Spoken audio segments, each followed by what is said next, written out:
Protestat qytetare që kërkojnë largimin e kryeministrit Edi Rama dhe qeverisë së tij nuk kanë të ndalur. Mira qytetarë u mblodhën në protestën e 26 në Tiranë, duke u shprehur të palëkundur në kërkesat e tyre për qeveri tranzitore, ndryshimin e kodit zgjedhor, kufizimin e mandatit të kryeministrit, miratimin e kushtetutës me referendum, si dhe anulimin e ligjeve që lidhen me zonat e mbrojtura, investitorët strategjik dhe paketën e maleve.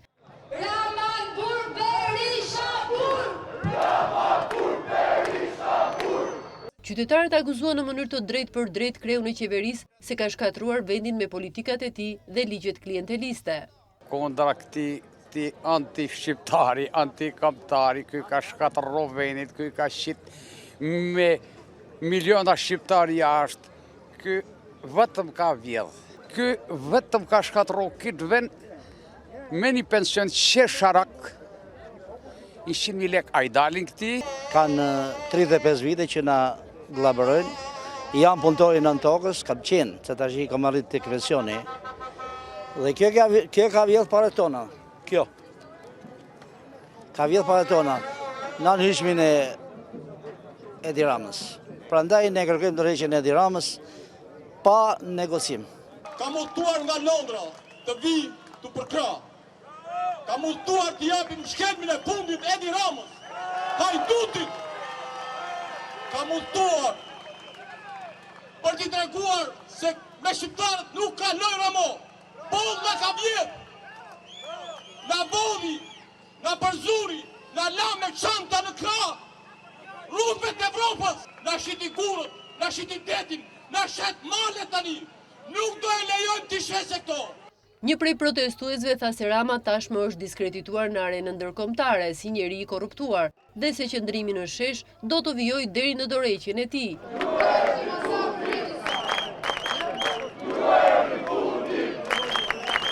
Sot i themi botës, shqiptarët nuk kërkojnë mëshirë të dashur ndërkombëtar, të dashur ambasador të Bashkimit Evropian, që po bëni punën tuaj, por si duket dikush që ka mbyllur syt dhe veshët që quhet Edvin Rama, që ka ndryshuar dhe emrin, ai nuk po dëgjon asgjë sepse ai nuk na përfaqëson neve, ai përfaqëson vetëm interesat e tij dhe të oligarkëve. Të mos dorëzohemi kurrë. Çdo ditë do jemi këtu derisa Edi Rama t'japi jo vetëm dorëheqje, por dhe llogari për të gjitha krimet që ai ka bërë, që të vërtetohen. Arrogancës dhe fyrjeve të Ramës, protestuesit ja kthyen me të njëjtin monedhë, duke shpalosur pankartën me të njëjtën sharje në anglisht që ai artikuloi në intervistën e Financial Times pak ditë më parë.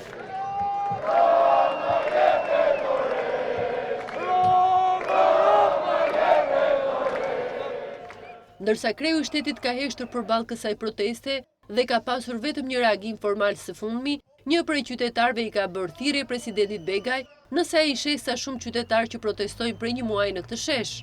President, shiko sa rini ka këtu, shiko! Shikoni zoti president sa rini ka këtu! Pursani rini! Një student i viteve 90 i ardhur për protestën nga Shtetet e Bashkuara të Amerikës u bëri thirrje protestuesve që të mos dorëzohen, pasi brezin e tij në ato vite e mashtruan. Është shumë e rëndësishme që ky establishment të bire. Ju uroj që mos ndaloni edhe do fitojmë, edhe do ndërtojmë Shqipërinë e re. Rrov Shqipëria e re. 1, 2, 3, fitoria është për ne. 4, 5, 6, Rama për jashtë. 7, 8, 9, natën si u alëm. Ndërkohë një protestuese tha se me qëndresin qytetare është shtyrë algoritmi i kryeministrit dhe ajo bëri thirrje për ta bojkotuar Ramën, pasi sipas saj jemi më shumë se ai.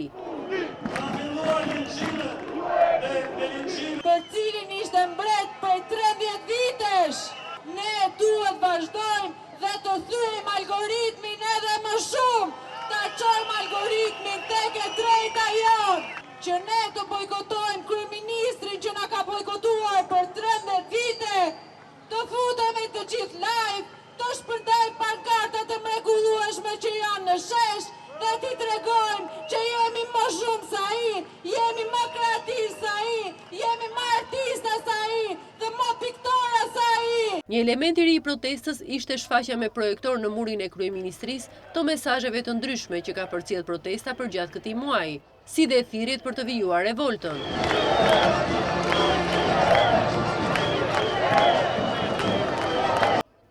Për protestën kombëtare të së shtunës u bë thirrje edhe qytetarëve nga qytetet e tjera që të bashkohen.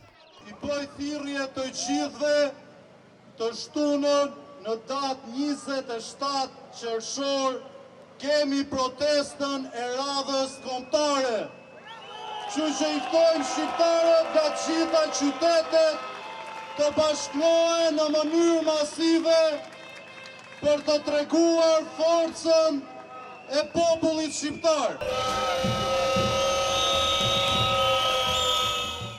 Pas gati 2 orësh protestë para kryeministrisë, në ovacione të shumta dhe thirrjet kombëtare, protestuesit marshuan nëpër rrugët e Tiranës.